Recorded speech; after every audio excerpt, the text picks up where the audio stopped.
One everyone! Welcome back to the channel. I'm 11. I'm a puppy girl who escaped from the lab just to see you. And today we're reacting to the Napoleonic War Oversimplified Part 1. This one was really highly requested after I finished reacting to the Punic War, the second one. Yeah, everyone said do this one next, and I have listened. I also have received a few comments saying that the captions weren't on. I now realize why they weren't working. I had an ad blocker on, which apparently was keeping the captions from being displayed. I'm really sorry about that. It should be fixed in this video, and we should have captions now. I hope you enjoyed the video. Part 2 will be coming soon. And if you enjoyed the video, please write 1 in the comment. 1. I also forgot to say thank you so much for 4,000 subscribers on YouTube. Thank you. I really appreciate everyone's support. This video was made possible by NordVPN. Stay safe online by clicking the link NordVPN's a below really and get loyal a huge sponsor discount for off a 2-year plan OverSimplified. with a risk-free 30-day money-back guarantee. 2 years, that's pretty also, generous. Why not grab yourself a character pin of the little corporal himself before they sell out? And Oh, big look at shout him. out I to love the way he patrons. drew him. Head on over to learn about benefits such as Discord access and maybe even a little behind-the-scenes content. I wonder what he's Okay, been Mrs. up to. Bonaparte, this is it. One last push and we're done. Oh, wow. Congratulations! It's a general. Oh, and here comes the rest of the army now. It's like a 2-in-1 bonus. Did you just say the rest of the army?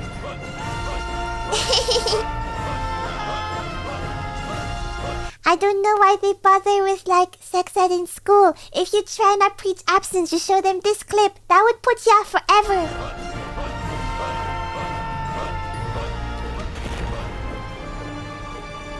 The French anthem also is really catchy.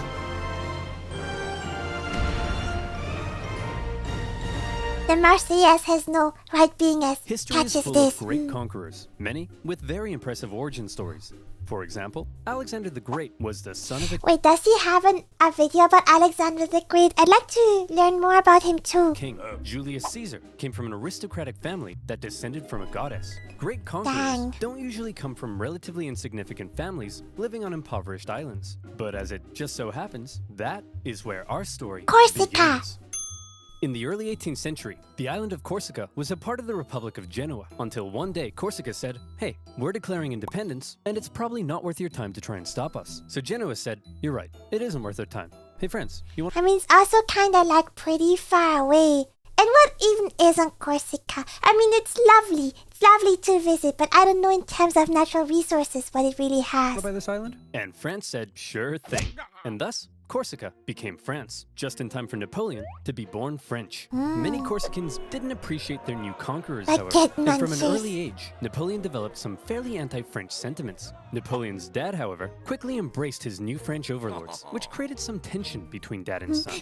Gross. Look at me, Yes. I'm dad. I wear powdered wigs and silver-buckled shoes, and I'm a traitor to the Corsican people. Go to your room, Napoleon. No, you go to your room, dad.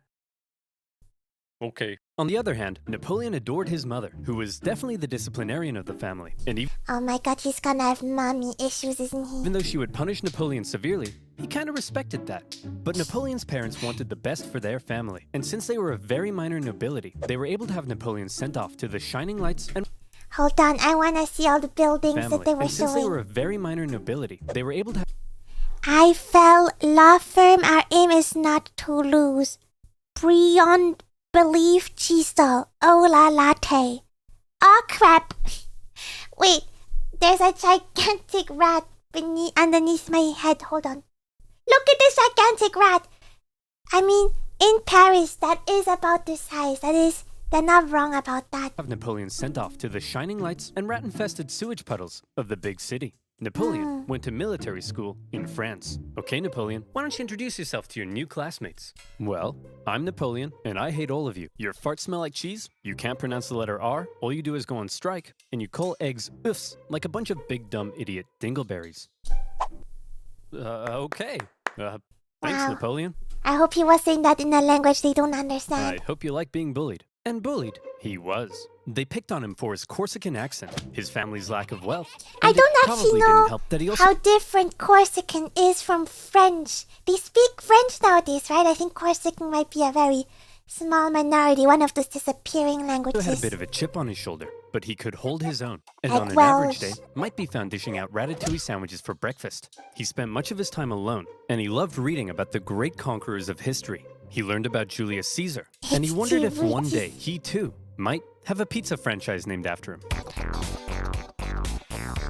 He excelled at math and almost geography, and laughed. when he graduated at the age of 16, he was made second lieutenant in an artillery regiment. Now, second lieutenant might sound pretty sweet to a screw-up like you, but Napoleon had a little That's not very nice, Mr. Oversimplified. something called ambition. Stonks of it. And he wasn't content being just some junior officer. He wanted to rise the ranks. Unfortunately for him, that would be a little difficult. Well, Napoleon, I've reviewed your application. It's clear you're very skilled and would be a perfect fit for the But he has a terrible attitude and anti-French sentiment. promotion. And Simeon, you're just about the biggest idiot I've ever seen. Your test results suggest you have the mental aptitude of a senile earthworm, and in the part of the form where you list your experience, you seem to have drawn a picture of a gerbil giving birth to a shoe. But your that's dad quite is good. the Marquis de la Fayette, so you get the job. French society was just too closed off. Positions were handed out Oh my god, he was a Nepo baby. based on nobility, not talent, and the young Napoleon probably felt stuck. Wouldn't it be nice if, say, a revolution came along and changed all of that? Well, what are the chances? The French Revolution is here. Bastille toppling, head chopping, king popping. The revolution promised to do away with the old social hierarchy and make everyone a little more equal. Napoleon may not have cared much for the violent mobs, but if it meant he could rise the ranks, he was in. He began fighting to defend the revolution. He put down a British-sponsored counter-revolution in Toulon and got promoted. He put He's really going all over the country. That's crazy. I wonder over how much time this is down a happening. royalist uprising in Paris and got promoted. And as his military prowess became more recognized, he was even given his very own army. It was astonishing progress for such a young man of humble origins, and Napoleon's wildest dreams were coming true. But Napoleon also believed he could on increase his him. social status if he married an older rich lady. And so around this time, Life hacks. Where's my older rich lady? Napoleon went on the prowl. However, if some sources are to be believed, Napoleon was so ugly, and overall sickly effect was created by his thinness and yellow complexion. Did he have like jaundice? I also like the little bow thing she does with her hair. he was a verified creep. He Ow. reportedly had terrible luck with women, and most wanted nothing to do with him. Ow. Fortunately, he eventually met Josephine, Is it all the violent racism, maybe? an aging single mother who was deeply in debt and needed stability, so she agreed to marry him despite finding him intensely disgusting. Oh. Napoleon, you dirty dog, you've done it. Unbeknownst to Napoleon, Napoleon, however, take a shower. Josephine had a bit of a promiscuous reputation. Hey Napoleon, I hear you're marrying Josephine. Boy, she sure is a great kisser. That's right. Hey, wait, what do you mean she's a great kisser? Hey Hugo, you hear Napoleon's marrying Josephine? Wow, she sure is a great kisser. Now hang on just a minute. Hey everyone, Napoleon's marrying Josephine. Oh yeah, she sure is a great kisser. Even the guy. Pretty sure I kissed her just yesterday. Oh, for goodness sake, is there anyone here who hasn't kissed my wife?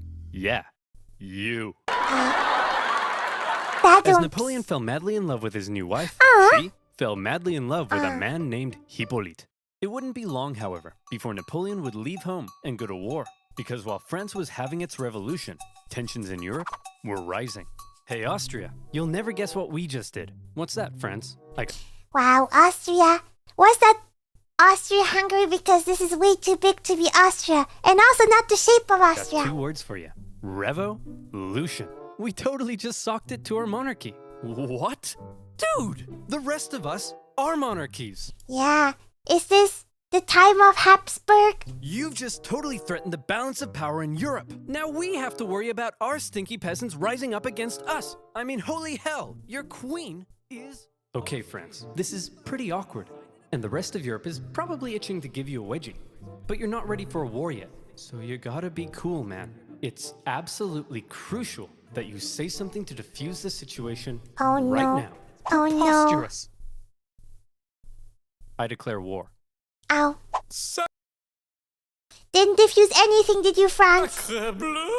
So France ended up at war with basically the rest of Europe, and the war of the First Come on, Coalition France. began. What are you At doing? first, France struggled, but then they started to do Yeah, why you would struggle? You just peeved off everyone. Well, at least you have Corsica, I guess. surprisingly well. And in many conquered territories, they began to establish sister republics, exporting their revolutionary ideas across Europe. You know, France really does get a bad rap in war, but they've done some stuff. In 1796, they planned a three-pronged attack to take Vienna and knock Austria out of the war, with two magnificent armies in the north to kick ass, and Napoleon in the south as a bit of a diversion. For the first time, Napoleon would lead a military campaign. This was his chance to prove himself, to be somebody. And I what wonder a what general Switzerland he was proved up to to. be. The army he was given were demoralized, lacking equipment, and underpaid. But Napoleon galvanized them with inspirational Twinkies again. If you give a Twinkie to a Frenchman, that's basically torture. speeches, and he took them into Italy. He was outnumbered, and his campaign was partially meant to be a sideshow, but he made it the main show. While the two northern armies were being held back, Napoleon made staggering progress. In a signature Napoleon move, he masterfully split his enemies into two and took them on separately, knocking Sardinia out of the war and putting the Austrians on the run. At the famous Battle of Lodi, he was in the fray, aiming the cannons himself, getting covered in mud, and earning the total respect of his men. They respected him so much that when he ordered an almost suicidal assault on the only bridge in town, his men threw themselves at it and took it despite fierce Austrian resistance. For Napoleon, it was all he needed to confirm that he was the greatest human who had ever. The greatest human? Sorry, I would have accepted that after this you think of yourself as the greatest general. But greatest human is such a crazy high bar. Hey Napoleon, what about Jesus? Also, let's read the quote. I foresaw what I might be. I already felt the earth flee from beneath me, as if I were being carried into the sky. Napoleon, you're not ascending to the heavens. Existed. You're doing Wow, war. Napoleon, you're pretty great at this military stuff. Just be careful your head doesn't get too big. What did you just say to me, you little prick? And as Napoleon swept through northern Italy, the Italians cheered his arrival. Actually, in French, the expression is your ankles, not your head. Yes, I'm here to liberate you from your cruel Austrian oppressors and replace them with French ones.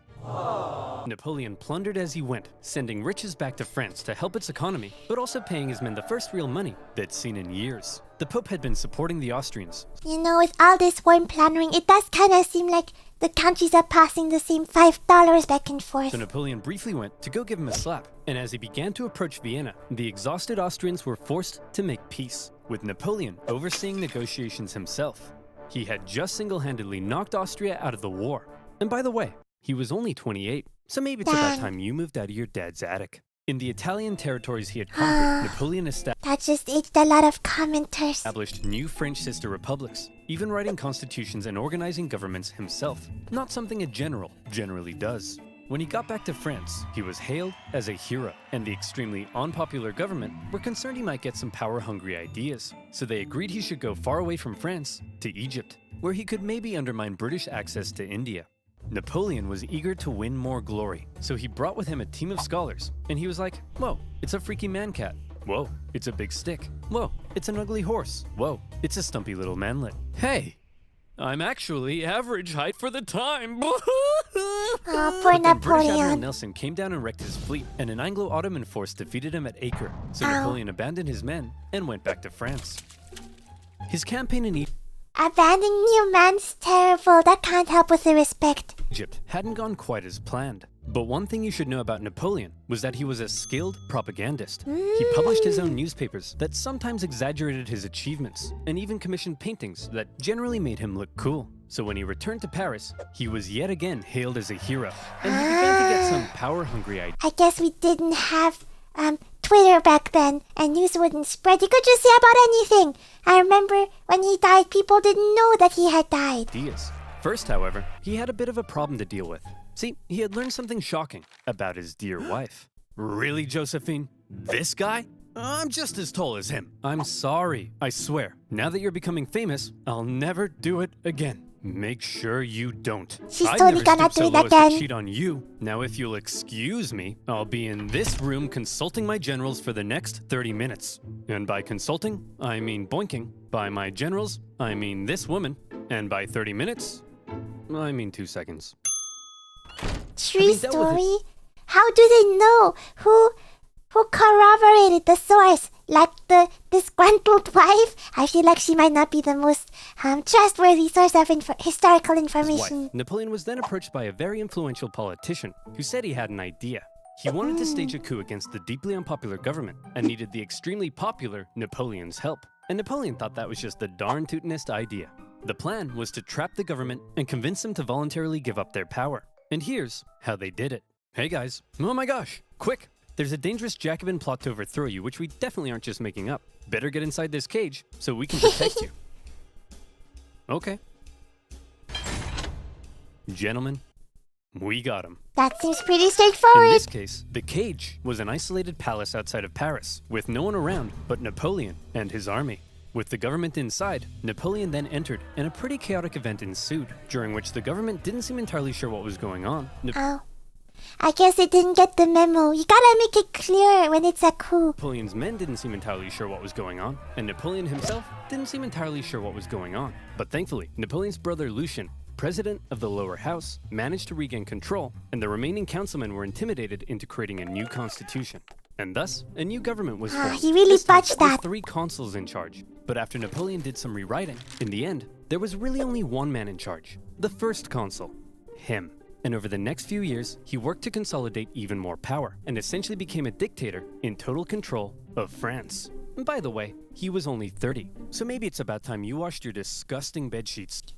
Do wash your bed sheets, guys. You should wash them regularly. And your towels. You should also wash your towels. France was now ruled by possibly the greatest military leader of the time. Possibly the greatest? Or definitely? Our greatest Well, now human is his being, I chance guess. to prove it.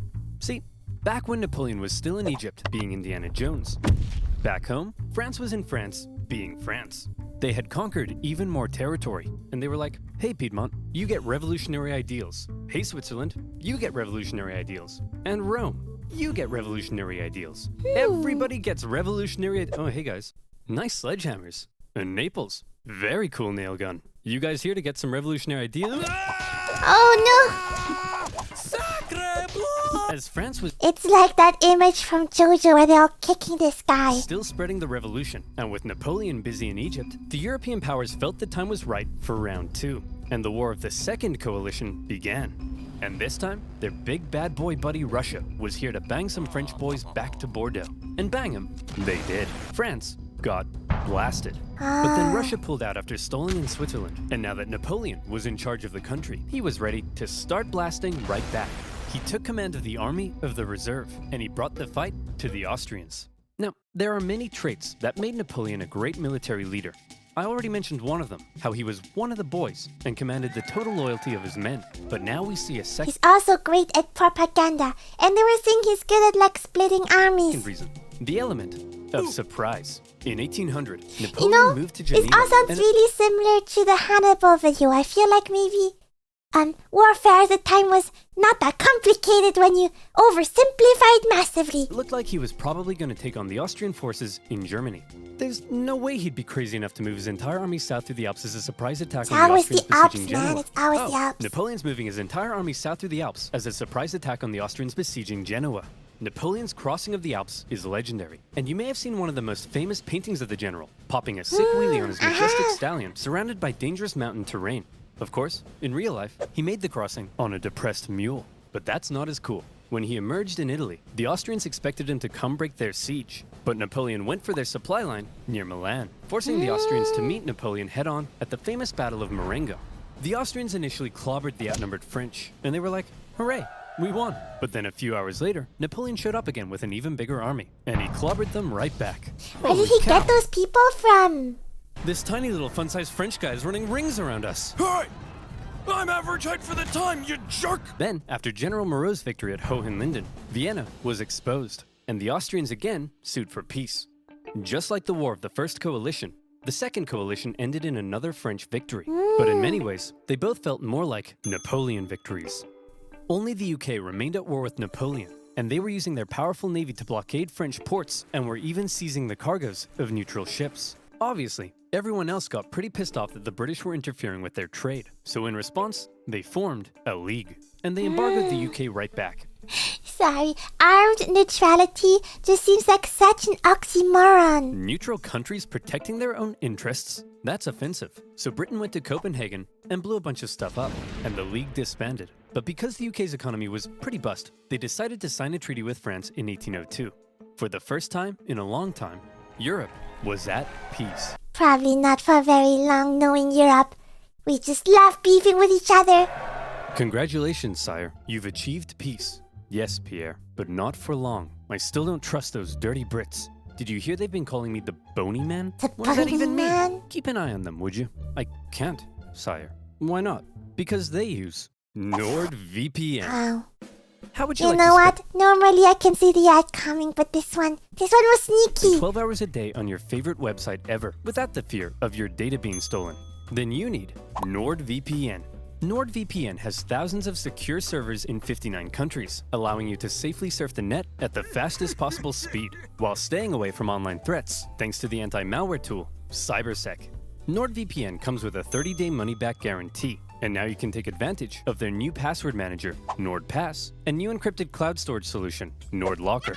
NordVPN lets you search for better deals in other territories, and unlock content not available in your country, like some OverSimplified videos, for example. It's incredibly easy to use. With just a click of a button, you can head up to Canada and watch some sweet Canadian TV, just like that. Go The to Fresh Prince of Ottawa? nordvpn.com/oversimplified I kinda to wanna get a see 2-year that. plan plus 1 additional month with a huge discount. That's nordvpn.com/oversimplified. And as always, you'll be supporting my channel. So thank you. Now where were we? Oh yeah. Crossing the Alps, defeating the Austrians, and Europe at peace. What a meteoric rise it had been for the young Corsican. He had just taken charge of a nation that appeared to be losing a war and turned it all around, securing French gains in Europe. But there was now a big question. You see, throughout the chaotic French Revolution, French governments had struggled to keep the economy afloat. They often didn't have a whole lot of support, and they frequently came and went. Would Napoleon finally be the man who could stick around? Military victories were one thing, but could the general also govern? Spoiler alert. Yes.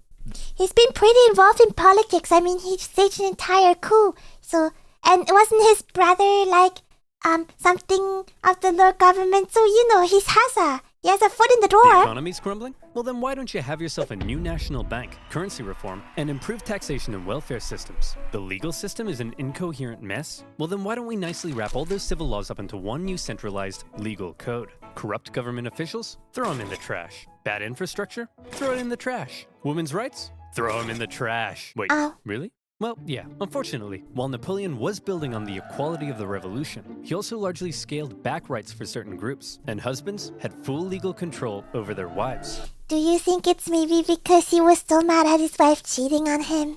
Do you think he was still holding a grudge about that? But come on, ladies. Maybe let men have a slice of the pie for once. Okay? Napoleon further I'll think about it. Maybe. reformed education, ensuring a system based on individual ability, meaning now Simeon had to compete with everyone else, and Napoleon could get the cream of the crop to help him run the republic. But he wasn't just building on the ideas of the revolution. The revolution had led to a lot of chaos, and Napoleon needed stability. So he rolled back a couple things, most notably with religion. The revolution had pretty much kicked the Catholic Church to the curb, but Napoleon understood that since many French citizens still considered themselves Catholic, that could be a problem. So he came to an agreement with the Pope and brought back the Church, only this time with some pretty hefty power limitations. He also ensured freedom for other religions, and is often noted for his positive treatment of Jewish people at a time of widespread anti-Semitism. But while all of this may make Napoleon sound like a pretty stand-up dude, it's good to note that he believed in religious freedom because he thought it was a powerful tool to keep the poor from eating the rich. Or something like that. Religion keeps the rich from being massacred by the poor.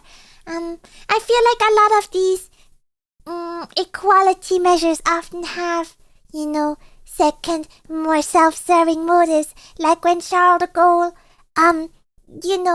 instilled more women's rights so women could vote for him to gain power. So, sometimes you gotta look a little deeper. Overall, Napoleon's aim was to end the chaos of the revolution and finally create a stable and prospering French republic. And in that aim, he seemed to be largely successful and generally popular with the people of France. He officially declared that the revolution is over, adding, "I am the revolution." Napoleon's head could be seen for miles. Of course, not everyone was happy with Napoleon's I mean, reforms. the ones in power probably Conservatives felt he weren't. was too radical. Radicals felt he was too conservative. But since Napoleon was a dictator, opposition could usually be stamped out with some good old-fashioned iron fisting. In 1804, Napoleon took one last major step. After some failed attempts were made to assassinate him, he wanted to strengthen his position and ensure his dynasty could live on after him. And so he decided being first consul for life simply wasn't quite enough. He Gotta dream big, I guess. Maybe you should also take care of having some offspring. That would probably help. decided he should become emperor. He held a vote, asking the French people if they were cool with the idea, and they returned a definitely not rigged 99.9% Wow. in favor. The balls on this man. And so on the 2nd of December, 1804, Also, the math there just wasn't mathing. The other was 0.07. in an elaborate ceremony at Notre Dame, Napoleon was made emperor. The Pope was even invited to attend, and Jesus on normally the he would cross. crown an emperor. But to make sure everyone knew this wasn't some Charlemagne-style circular power division, Napoleon lifted the crown and placed it on his own head. Like I said, the balls on this man. He was That's now crazy. emperor of the French. Well, Napoleon, you were a general. Then you became first consul for life, and now you're an emperor. Is it enough yet? Is your No. ambition finally satisfied? No. I don't know, Pierre. What comes after emperor? I would say God, sire. You want to be a god? I mean, Yes. he wouldn't say no, would he? I'll put it down under maybe. Okay, everyone. What the hell is going on? This Corsican guy showed up out of nowhere, and he's kicking our ass. He's exporting the ideas of the French Revolution wherever he goes, and he just declared himself king of Italy and emperor. He can't do that. I'm the emperor. Oh, hey, fellow monarchs. I see you're having a monarch party. My invite must have got lost in the mail. I'll just set up a spot right here. Wow. You don't belong here, Napoleon. We're coming to take you down. I'd like to see you try. Whoa, I'm so scared I just pooed my pants. Hey, everyone, I just pooed my pants.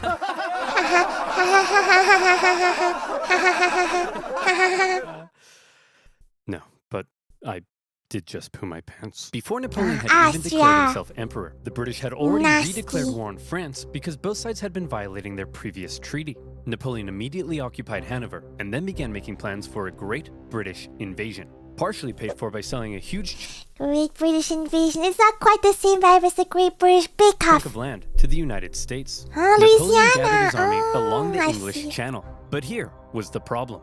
While Napoleon's powerful army would almost certainly obliterate the British on land, there was very little chance he'd actually make it across the Channel, because Britannia ruled the Just use the Great Channel Tunnel, duh. waves. This power dynamic would keep the two traditional enemies from engaging in much real direct combat throughout the Napoleonic Wars. However, the British had something else up their sleeve. Copious amounts of money. They were willing to throw cash at anyone who Wow, would how go to thing- war how against things Napoleon, change, huh? and there were plenty of takers. Austria, Russia, Naples, and Sweden, hoping to put Napoleon's France back in its place, formed a third coalition against France. The coalition forces probably The name of this video could just be Everyone Hates France. thought that this time they stood a chance. They weren't prepared for the total humiliation they were about to suffer. The War of the Third Coalition was Napoleon at his best. We've already learned two ways in which Napoleon was a great military commander, but here comes one of the biggest reasons. Speed. He had reorganized his army into corps, which were themselves, basically, small armies. Each had their own infantry, cavalry, and artillery, and as a result, was able to act more independently. They spread out through the countryside, and by living off the land, rather than relying on heavy supply trains, they were able to move extremely quickly. Napoleon would traverse massive distances, outmaneuver his enemies, isolate them, and then move in for the kill, before they even knew what was going on. Lightning warfare leading to total destruction. Would you like to see him do it? Here we go. Part of the coalition's plan was for the Russians to meet up with the Austrians and take on Napoleon together. Combined, they could turn the tide against him, so Napoleon needed to stop them from ever meeting. But But that's he's all the way fast. over in Boulogne. No problem. In a matter of weeks, Napoleon marched 200,000 men, in secret, encircling Austrian General Mack and capturing his entire army. A devastating blow. Napoleon later remarked, "I have 50,000. destroyed the Austrian army by simply marching." Next, he turned to face the Oh, that's really rough. approaching Russians. Okay, it looks like the French are coming for us. But check this out. I've got an amazing idea. When they approach, We run away. Towards Sir? the Russian? You're a genius. The Russians began to retreat with Napoleon giving chase. Sorry, towards Russia, I mean. And since his tactics relied on quick victories, this could be a problem, especially because the longer the war went on, the more likely it looked other countries may join the coalition against him. Oh, so you're getting deeper into enemy But territory. Napoleon knew the Russian Tsar, Alexander I, was young and seeking glory, so he came up with an idea to lure him in. He sent him a message. What does it say? It says, "Hello, I'm just a little baby boy, and I'm very scared." Are you talking like that, or is he? He is, sir. Why is he doing that? I don't know, but it's very cute, helpless, and vulnerable. A little baby boy, eh? Very scared, eh? Cute, eh? Boris, get my crossbow. We're going hunting. The Allied forces I really wonder what the real message said to have been oversimplified like that. turned to face Napoleon, who they now believed was in a vulnerable position. He was set up at Austerlitz, and to make it look like he was retreating, he had even evacuated the high ground. A thick fog set in, obscuring Napoleon's center, as the Allies took the bait and set up on the heights. From there, they spotted Napoleon's very weak-looking right flank, and they descended the heights to go get it. Little did they know, it was exactly what Napoleon was hoping they'd do. The next thing they knew, a large French force was emerging from the fog, launching a huge central assault up the hill. They swung around, crushing the Allies, and as men attempted to flee across the frozen lakes, Napoleon ordered his artillery to fire on the ice, causing an unknown number to drown. But he told me he was just a little baby boy. What happened? Oh, I'm sorry. Sometimes people lie. You're finding this out the hard way, but sometimes people spread He lies. tricked you, sir. You mean I was the little baby boy all along? Oh It was Napoleon's masterpiece, an no! 15,000 versus 8,500. Austria were once again forced to make peace with France. Then, with the French conquest of Naples in 1806, the War of the Third Coalition ended as yet another Napoleon victory. This was the third time Napoleon had to give Austrian Emperor Francis a good spanking. And They so, never with the learn. peace treaty They in never 1805, learn. Napoleon was determined to punish him. He was forced to give up territory, hand over significant compensation, and promised never to fight Napoleon again. For now, Russia, Sweden, and the UK remained at war with France, but none were able to offer much of a threat. And so, Napoleon Which is impressive considering like it would be a war on like 3 fronts. got to It's work pretty strengthening mad. his grip over Europe. And you He keep gave having out rule money. of captured territories to his family and friends, and most notably, he established a new confederation in Germany, with himself as its protector.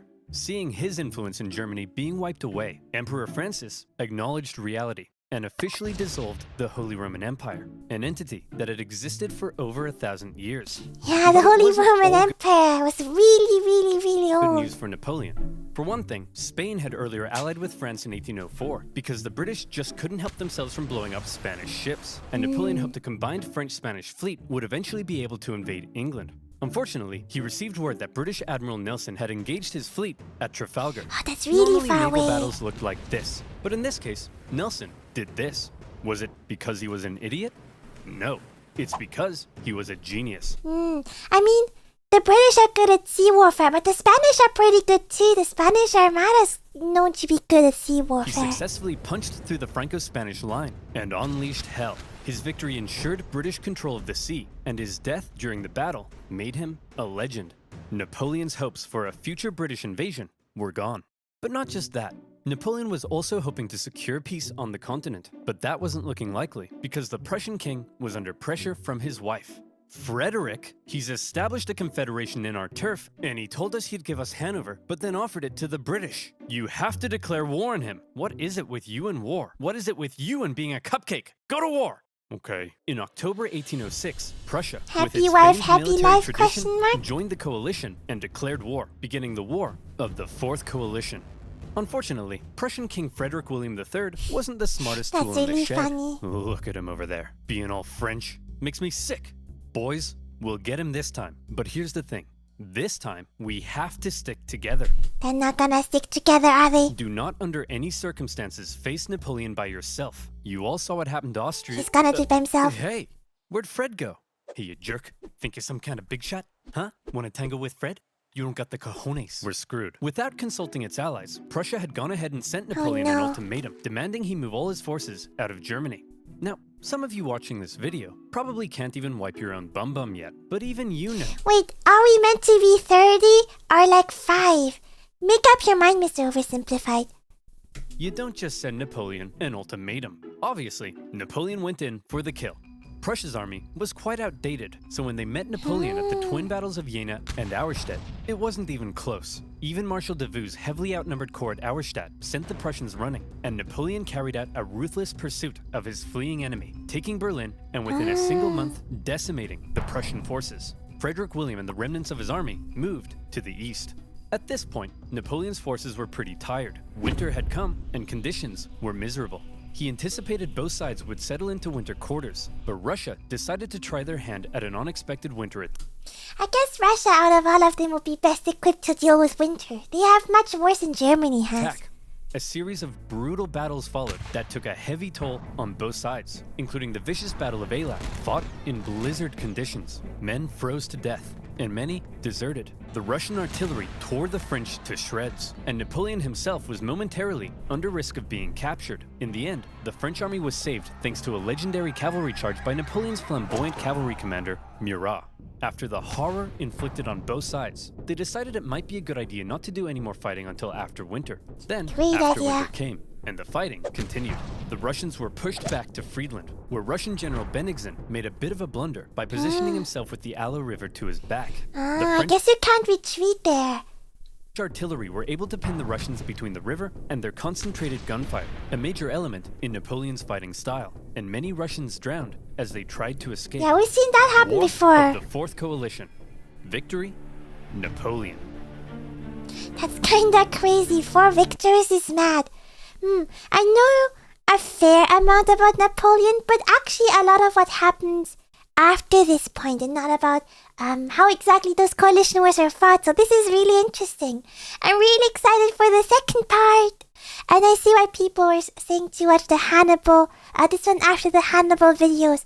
A lot of the strategies are very similar. A lot of similar warfare. Very interesting, even though it's different times. Thank you so much for your commendations and for watching. I hope you enjoyed, and I'll see you next week for part 2. 1-1!